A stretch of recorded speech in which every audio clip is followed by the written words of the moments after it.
ನಿನ್ನೆ 50,000 ಹುದ್ದೆಗಳಿಗೆ ಕ್ಯಾಬಿನೆಟ್ ಅಲ್ಲಿ ಅನುಮೋದನೆ ಸಿಕ್ಕಿದೆ ಅಂತ ಅನೌನ್ಸ್ ಮಾಡಿದ್ದಾರೆ. ಆದ್ರೆ ಇದು ಮತ್ತೆ ಬರೀ ಮಾತಾಗುಳಿದ್ರೆ ಮತ್ತೆ ಯುವ ಜನರಲ್ಲಿ ಹತಾಶೆ ಬರುತ್ತೆ, ಅವರಲ್ಲಿ ಇನ್ನೂ ಕೂಡ ಆಕ್ರೋಶ ಹುಟ್ಟುತ್ತೆ. ಇದಕ್ಕೆ ಸರ್ಕಾರ ಅನುವು ಮಾಡಿಕೊಡಬಾರ್ದು. ಜೊತೆಗೆ ಇವತ್ತಿನ ಬರೀ 56,000 ಹೇಳಿದ್ದಾರೆ. ಇವತ್ತು ಇರುವಂತ ಎಲ್ಲಾ ಖಾಲಿ ಹುದ್ದೆಗಳನ್ನ ತುಂಬ್ಕೋಬೇಕು ಅನ್ನೋದು ನಮ್ ಡಿಮ್ಯಾಂಡ್.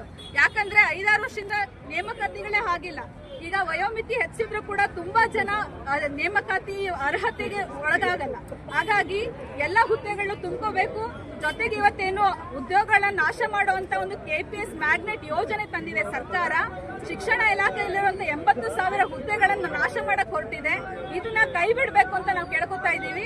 ಹಾಗೇನೆ ನಾವು ಇನ್ನೊಂದು ಡಿಮ್ಯಾಂಡ್ ಹೇಳ್ತಾ ಇರೋದು, ಕ್ಯಾಲೆಂಡರ್ ಆಫ್ ಈವೆಂಟ್ಸ್ ಅಂತ ಏನೋ ಸರ್ಕಾರ ಬಿಡುಗಡೆ ಮಾಡಬೇಕು. ಪ್ರತಿ ವರ್ಷ ನಾವು ಇಂಥ ಟೈಮಲ್ಲಿ ಇಂಥ ನೇಮಕಾತಿ ಕರಿತೀವಿ, ಇಂಥ ಪ್ರೊಸೀಜರ್ ಅನ್ನೋದನ್ನ ಸರ್ಕಾರ ಬಿಡುಗಡೆ ಮಾಡಬೇಕು. ಜೊತೆಗೆ ಅದರಲ್ಲಿ ನೇಮಕಾತಿಯಲ್ಲಿ ಪಾರದರ್ಶಕತೆ ಮೇಂಟೈನ್ ಮಾಡಬೇಕು. ಜೊತೆಗೆ ಕರಪ್ಷನ್ ತಡೆಗಟ್ಟೋದಕ್ಕೆ ಸ್ಟ್ರಿಕ್ಟ್ ಆಗಿ ಕ್ರಮಗಳನ್ನ ತಗೋಬೇಕು ಅಂತ ಸರ್ಕಾರಕ್ಕೆ ನಾವು ಆಗ್ರಹಿಸ್ತಾ ಇದ್ದೀವಿ. ಇಲ್ಲಿ ಸೇರಿರುವಂತವ್ರು ಎಲ್ಲರೂ ಕೂಡ ಹಗಲು ರಾತ್ರಿ ಕಷ್ಟಪಟ್ಟು ಓದ್ತಾ ಇದ್ದಾರೆ. ಪೇರೆಂಟ್ಸ್ ಕೂಡ ಸಾಲ ಮಾಡಿ ಜಮೀನ್ ಮಾರಿ ಅವ್ರನ್ನ ಇಲ್ಲಿ ಕಳಿಸಿದ್ದಾರೆ. ಎಷ್ಟೋ ಸಣ್ಣ ಪುಟ್ಟ ಕೆಲಸ, ಪೆಟ್ರೋಲ್ ಬಂಕ್ ಅಲ್ಲಿ ಚೌಲ್ಟ್ರಿಗಳ ಕೆಲಸ ಮಾಡ್ಕೊಂಡು ಇಲ್ಲಿ ಓದ್ತಾ ಇದ್ದಾರೆ.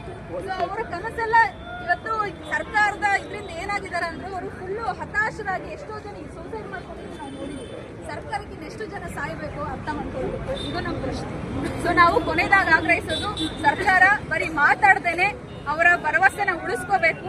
ಇಲ್ದಿದ್ರೆ ಯುವ ಜನರು ಮುಂದಿನ ದಿನಗಳಲ್ಲಿ ಸರ್ಕಾರಕ್ಕೆ ಪಾಠ ಕಲಿಸ್ತಾರೆ ಅಂತ ಹೇಳೋದಕ್ಕೆ ಇಷ್ಟಪಡ್ತೀನಿ.